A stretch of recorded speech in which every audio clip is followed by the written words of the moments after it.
Michelle Muscatello. Michelle, we won't be seeing any rain like that for the most part in Rhode Island. Yeah, you know, our luck is changing here in southeastern New England. There's still going to be the risk of some thunderstorms, some heavier downpours into central, northern, and even western New England. But for our area, we're getting a little bit of a shift in the weather pattern just in time here to get some drying out. Not humidity lowering, but at least the rain chances going lower as we head here into the 4th of July holiday. So the radar's quiet across Rhode Island and southeastern Massachusetts this morning. We have had some patchy fog. Now we're tracking finally some changes again.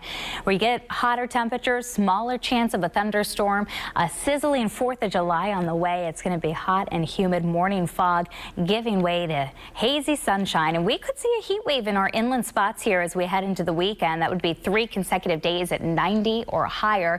Place to go for relief: the coast. It'll be about 10 degrees cooler near the shore. Live city cam over Providence this morning, and it's good visibility in the capital city. 71 right now. Newport at 69, still reporting lots of clouds and fog along the coastline where the humidity is at 100%, so about a half a mile visibility in Newport. But we're back up at last check to about 2 miles in westerly. You can see some fog, Martha's Vineyard and Nantucket if you're headed out on the ferry today to either of those spots. Block Island, you see a little bit of fog here this morning as well. So our front still hanging around. There's not been a major change in the weather pattern. We're going to have hot, humid, hazy conditions, but the front has lifted just enough north and west for us, and we've got a Bermuda high pressure that's backing in closer to us, and that is going to allow for a little bit of drying out here. So we do see some of these clouds sweeping in, but it'll turn our skies partly sunny as we burn off the low clouds and the fog in the morning. And look where the thunderstorms develop today. They're off to our north and to our west. So this is at 2 o'clock in the afternoon. Now there's a very small chance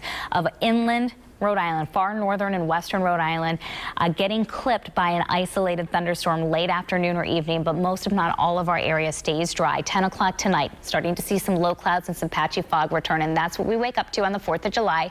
So a little bit overcast early in the morning. That'll thin to hot sunshine, and there may be again a few thunderstorms that develop over central and northern New England tomorrow, but I do have us dry here in southeastern New England. Taking a look at the temperatures for today, and again, we're going to crank up the heat. So we've been in the lower 80s yesterday for a high. Today we start off around 72 at 8 o'clock, and notice by early afternoon, mid-afternoon, we're in the upper 80s. Providence, Smithfield, Taunton in the 87 to 89 range, 86 in Warwick, temperatures in New Bedford in the 80s, and we'll be in the upper 70s westerly and Squamicut, Narragansett as well. At the beaches, that beach futurecast, water temperatures near 66, morning fog to partly sunny skies, still a moderate risk for rip currents at the shore.